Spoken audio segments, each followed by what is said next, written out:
সকলকে ধন্যবাদ। প্রায় 8 মাস পঞ্চায়েতে যাচ্ছি, আমাদের দাবি রাখছি। তো আজকে একটা ঘটনা ঘটে গেল। আমাদের পোস্টের লাইট অনেকগুলো খারাপ হয়ে পড়ে আছে। আমার কাছে অবজেকশন আসতেছে যে লাইটগুলো কবে ঠিক হবে, কবে লাইট লাগানো হবে, অবজেকশন আসতেছে। আমি প্রধানকে জানাই, উপপ্রধানকে জানাই, এই প্রবলেম, আমাদের এই প্রবলেমগুলো ঠিক করতে হবে। জেনারেল মিটিংয়ে কথাগুলো তোলা হয়, তোলার পরেতে প্রধান উপপ্রধান বলেন যে ঠিক আছে, খুব জলদি লাইট লাগানো হবে। পরবর্তীতে খুব জলদি লাইট এসেও যায়, পঞ্চায়েতে এসে যায়। পঞ্চায়েতে আমি সদস্য হিসাবে আমাকে প্রধান উপপ্রধান লাইট দেখায় যে দেখো এই লাইটগুলো এসেছে, এই ব্যাপার, এই লাইটগুলো এসেছে, আপনাদের পাড়াতেও লাগানো হবে। একটা বুথ পিছু 8খানা করে লাইট এসেছে। আমি তো খুব খুশি যে হ্যাঁ 8খানা করে লাইট লাগাতে হবে।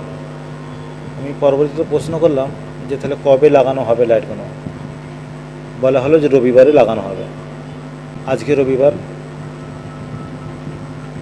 আজকে লাগাবার কথা। প্রধান বলেছে, উপপ্রধান বলছে যে তোমাদের এখানে লাইট লাগাবে, তোমরা থাকবে, অসুবিধা নেই। আমি একটা সদস্য, সরকারি লাইট আমি হাত ধোবো আর আমাকে মারতে আসবে একজন দুষ্কৃতী, তৃণমূলের দুষ্কৃতী আমাকে মারতে আসবে আর আমি ছেড়ে দেবো?